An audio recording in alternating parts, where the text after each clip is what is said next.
When we imagine homes in medieval England, we often picture dark, crude shelters offering little comfort, and life inside them could be challenging.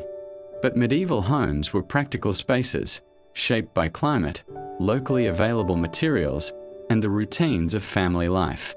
In this film, we explore how medieval homes were built and used by ordinary people in England.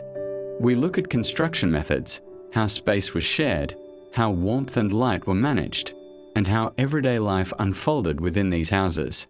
This is not a story of castles or great halls, but a calm look at the homes where most people lived.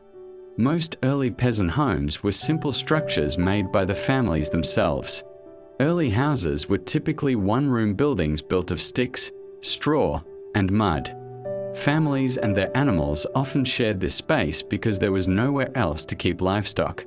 Over time, wattle and daub construction, timber frames filled with woven twigs and coated in mud, allowed people to build houses that were taller and wider and offered better protection from the weather. Wealthier homes sometimes used stone or a combination of timber and infill. Many cottages consisted of a single main room that served multiple purposes. People cooked, ate, worked, and slept in the same space. Furniture was minimal and could be moved as needed. Later, some peasants added a second room, such as a small bakehouse with a stone oven, but separate rooms were still rare for poorer families. Because most cottages lacked chimneys, smoke rose into the room before drifting out through the roof or small openings. As a result, houses were often dark and smoky.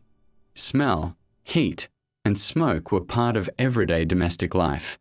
Light entered through narrow windows covered with shutters or simple materials, and candles were costly, so people made the most of daylight. Privacy was limited. Families often slept in the same room on simple bedding. Wealthier households might have 2 floors, with sleeping quarters above and workspaces or animals below, but most people shared living space with little separation. Medieval houses were practical shelters that changed over time. Wattle and daub walls could be patched, roofs rethatched, and extensions added as families grew or circumstances shifted. After the Black Death, some peasants had more resources and built sturdier houses with improved weather protection. Despite their limitations, these homes provided shelter, warmth, and a place for daily life. They remind us that medieval England was not only a world of labor and faith, but also a world of households adapting to circumstance. Here on The British Way, we explore history, places, and everyday life through calm, reflective films.